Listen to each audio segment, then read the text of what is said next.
Empowering communities to be sustainable custodians of African water resources. The UN Sustainable Development Goals serve as a blueprint for a sustainable future. These goals include the Africa Water Vision for 2025 by the African Union, which entails rethinking the governance of water resources in African countries.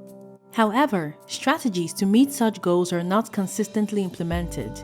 The Unlocking Resilient Benefits from African Water Resources, or RESBEN project, funded by the UKRI, is a large-scale project that engages communities in research towards rethinking how water resources are managed in African countries.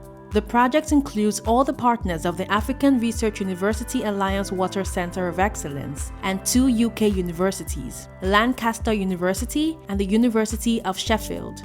The RESBEN project addressed 3 key questions. Firstly, it explored how water is currently used and for whose benefit. Secondly, it identified pollution sources and their impact on urban water systems. Finally, it explored how countries could improve their water governance to promote equitable water sharing, build community resilience through pollution management, and to restore natural ecosystems.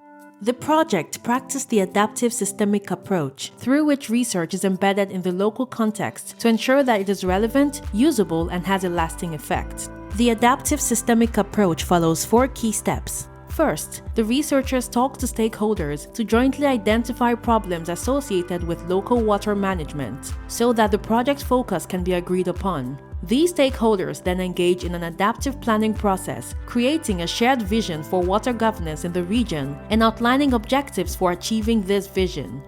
The third phase is a set of activities to build and share knowledge, encouraging stakeholders to rethink their approach to water management.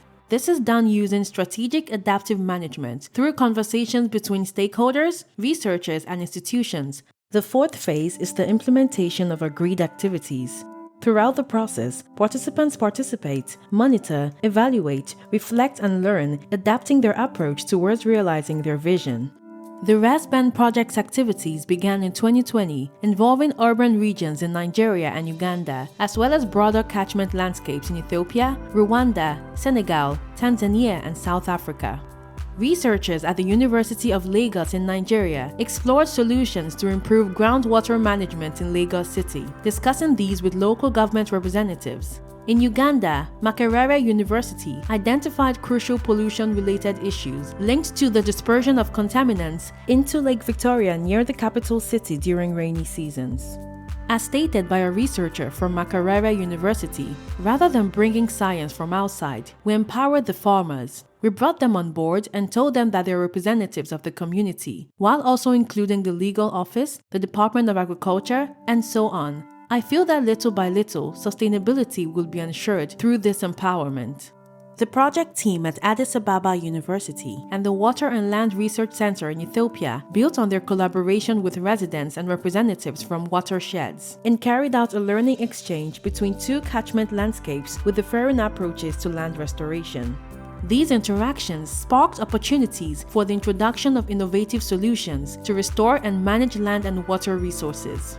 The University of Sheikh Anta Diop in Senegal investigated the management of water from the Guiers Lake, which provides half of the water reaching Senegal's capital city, Dakar.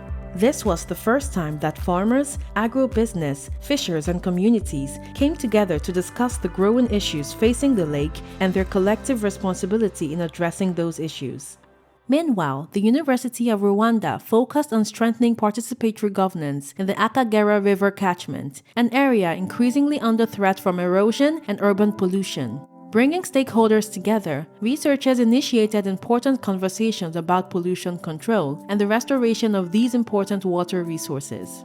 RESBEN researchers at the University of Cape Town in South Africa identified nature-based solutions to clean contaminated water and organized workshops for local farmers and stakeholders to initiate discussions about how to remove pollution from rivers. As a researcher from the University of Cape Town said, "Probably the scariest thing for us from a science perspective is how do we go beyond the factory fence and incorporate greater collaboration. This is the toolbox around the water hubs, bringing local authorities and neighbors together. This helped to create an enabling environment, demonstrating possibilities, creating inspiration, and initiating collaboration and co-creation. Finally, Dar es Salaam University in Tanzania focused on the Great Ruaha River catchment with intense competition for water between tourism, farming, and industry. This project examined the impacts of plant developments on an already strained system and exposed local management authorities to a participatory governance approach. The team is communicating with local stakeholders to improve water management for equitable sharing. The RESBEN project has created numerous opportunities for cooperation about pressing water management problems in 7 African countries. Its unique approach has shown the researchers on this project a more engaged way of working and the potential impacts and challenges that result. This engaged approach is inclusive of different natural and social science disciplines, and it brings communities together to tackle shared challenges, co-working towards a more sustainable and equitable future.